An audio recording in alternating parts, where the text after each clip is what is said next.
Good morning and welcome to another episode of Josh and Pat. I'm Joshua Klein, joined by Patrick Cassidy. And are the Chiefs dead?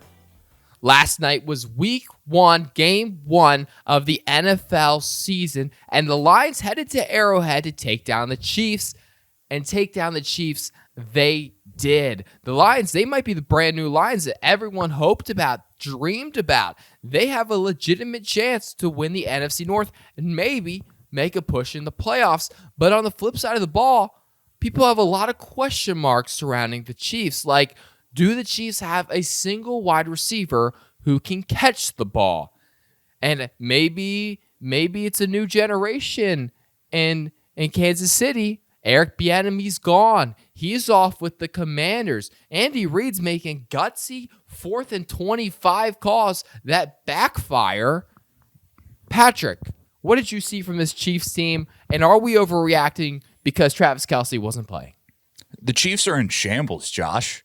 I mean, you can't go out there in week one and embarrass yourself to a team that can't make the playoffs. This might be the year they do, but they haven't proved it. You're proving that you're on the cusp of a dynasty.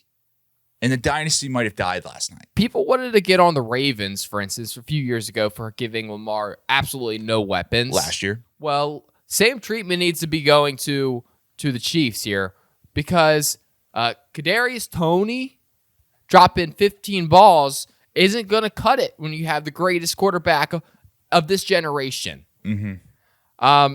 Now, some will say, though, Patrick, and I just want to play devil's avocado, if you really think about it, the pick six that Mahomes threw was Mahomes' fault. That's on him. Because it's on him, exactly. Because if you think about it, that's poor decision-making. Patrick Mahomes needs to know that when he throws that ball, Tony's probably going to drop it. Yeah, Josh, by the second half, we knew Toney was not a guy you could trust last night. And so what does Patrick Mahomes do? Well, he decides to not only throw the ball towards him, but also make it a bit difficult for him to catch that ball. It's a little bit behind him, so then it gets batted up in the air, and now you're giving free points to the Lions. On a day that your offense struggles and you're the Chiefs, you can't be giving the defense points because clearly your defense, without Chris Jones, is holding up decent against the Lions, but you're just going to give it away because of the poor decision-making from Patrick Mahomes. Patrick Mahomes needs to have better decision-making, period. And you're right, that interception's 100% on Patrick Mahomes. Mm-hmm. So you can't be doing that. But the wide receivers were dropping balls, though.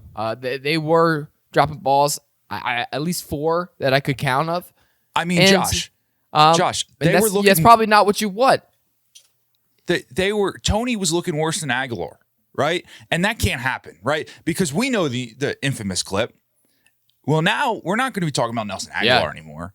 We're going to be talking about Kadarius Toney in this situation because that's who deserves it at this point after last night's performance.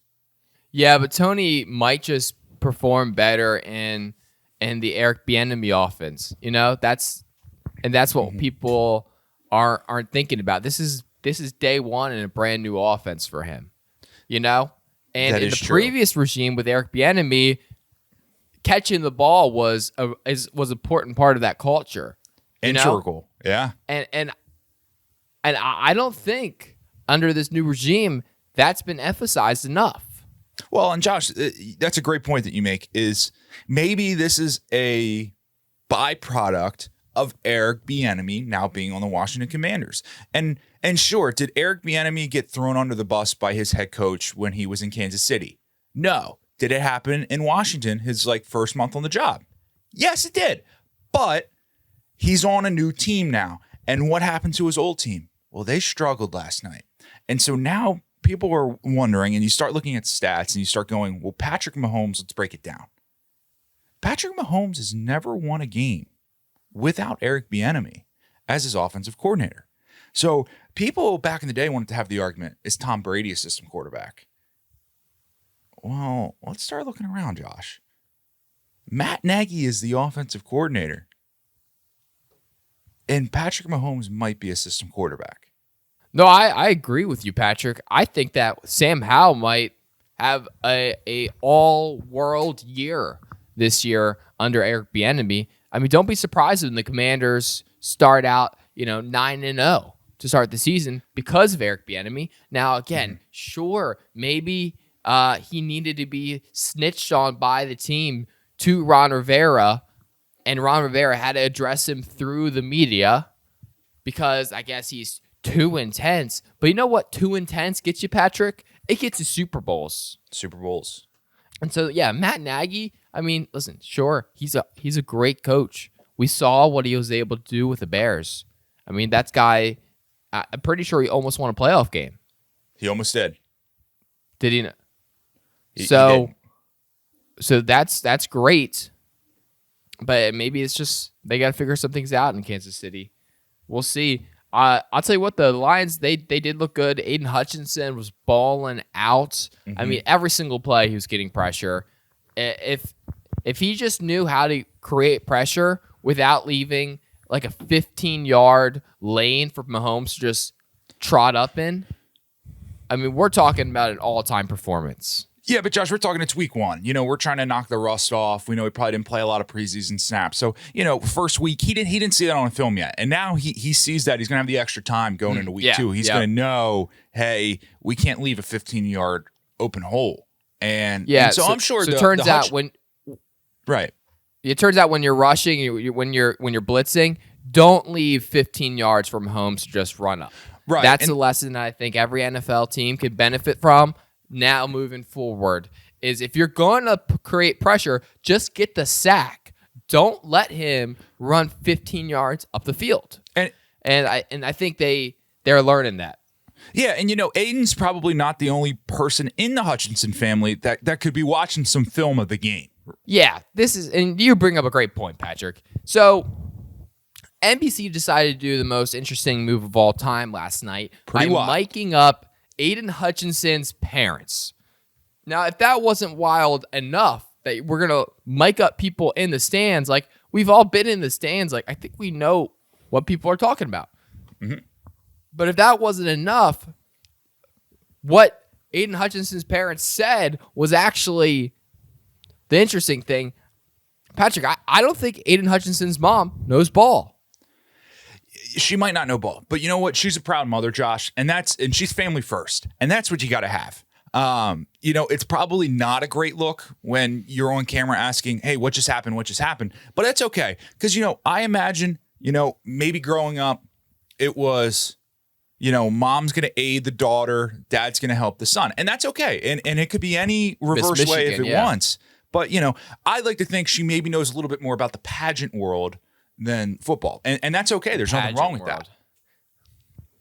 But I will say if the dad knows about the pageant world, it's bad luck because then he potentially took the time to invest in her world, the daughter's world. Mm-hmm. Mom needs to learn what a fake punt is. Yeah, but Josh. And listen, at this point, if you have a kid in the NFL, you've seen a million football games. Right, but Josh. A million high-level football games. But Josh, it's not her job to know what a fake punt is. Yeah. It's her job to know what Aiden Hutchinson does, and that's rush off the edge. So she knows what a sack is. I'm sure she knows what a fumble is. Fake punt, she doesn't see that all the time because she doesn't have to pay attention to that, Josh. Because she's only watching when he's on the field. I got it. Right, because she's a true family first person. Now they said she was like that she would, sometimes have to exit the seats and go because she gets so nervous. I'm like, how could you be nervous if you don't know what's happening? Is my question, first of all. And the second thing I would ask is, what are you really doing? Like, when you sneak away all those times, it's not because you're nervous. Like, there's either like concession stand spot that she knows about. Maybe she's taking a phone call. Maybe I don't know. Well, maybe this, because she's going to be in that suite up there with, Mr. Hutchinson, and maybe Jackson helps him out and goes, hey, there's a really nice concession stand place here. Maybe she makes the trip because you got to remember, she's just there to watch Aiden. So when the offense takes the field with Jared Goff, it's some time to make the concession stand run. Maybe go to the bathroom, take a quick phone call, whatever it is. Speaking of Jackson Mahomes and Kansas City there, I looked it up. Turns out not in jail. I mean, great for him. I mean, happy that we got people staying out of jail. I was confused. Because I hadn't seen him in a while. I just had to double check. Jackson Mahomes is not in jail, and that's verified. We can confirm that. We can like 77% sure he's not in jail. A developing story. He appears not to be in jail because in fairness, his PR team would probably want us to think he's not in jail. Right. So that's where that little bit of uncertainty comes from. Was maybe not able to get. But I do believe I do believe not in jail. Now, Josh, here's my question: is if he is in jail, do you think he can get work release to make TikToks? That would be my question.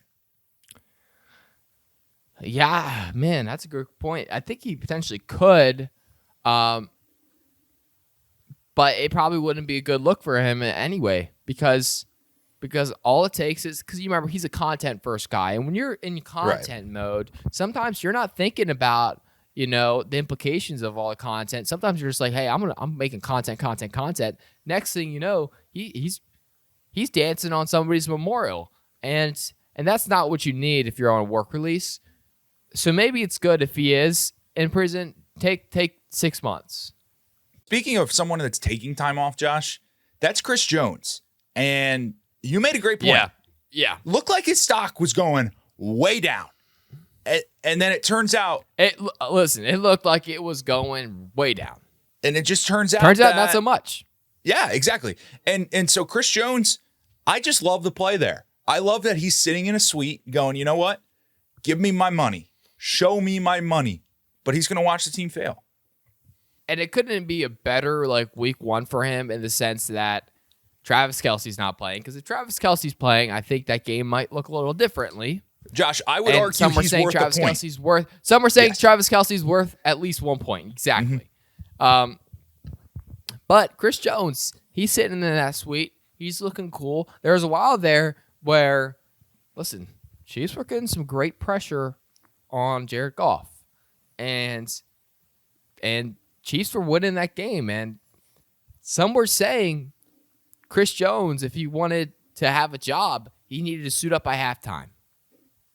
But you know what? Like a smart business guy and a self-aware man, he stays out. He holds out the rest of the game. And then now all of a sudden, the conversation this morning is, if you have Chris Jones, you probably win that game. And I imagine, his boys from The Sopranos, they're sitting right next to him and they're going, hey, just hold out. Just hold out, just buy the dip. And that's exactly what they did.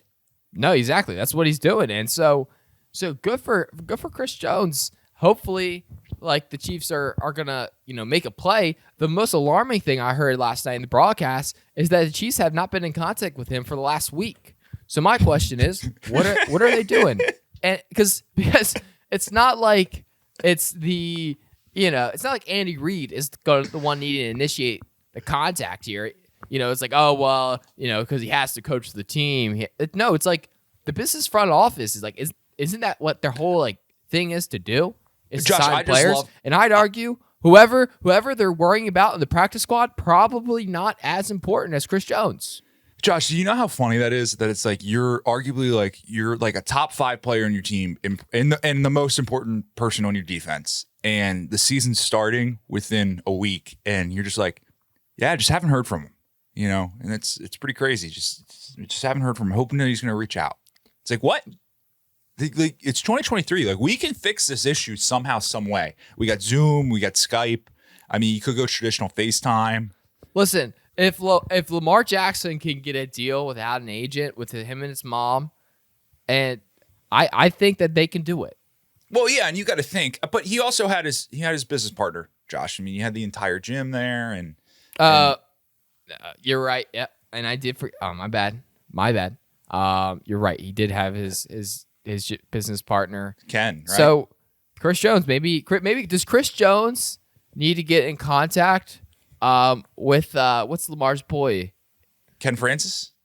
Ken Francis. Does Chris Jones need to get in contact with Ken Francis to make this deal happen? You know what? And I know people that have a contact to Ken Francis, and I am aware that they can at least reach out to Ken on Chris's behalf. So we can probably get that in the motion because like if you don't understand the brains behind, I think we could get in that motion. Because if you don't understand the brains behind Ken Francis, he's developing, it's a whole new concept. It's not only is it like just like part of your workout, it's the entire gym.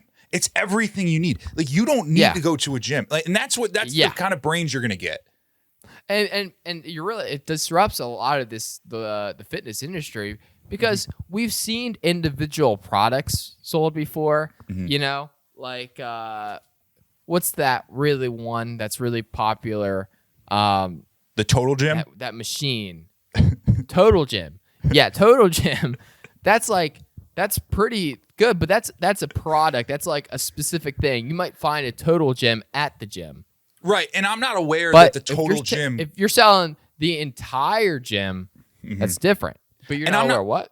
I'm not aware that the Total Gym comes with a tablet because the entire gym does.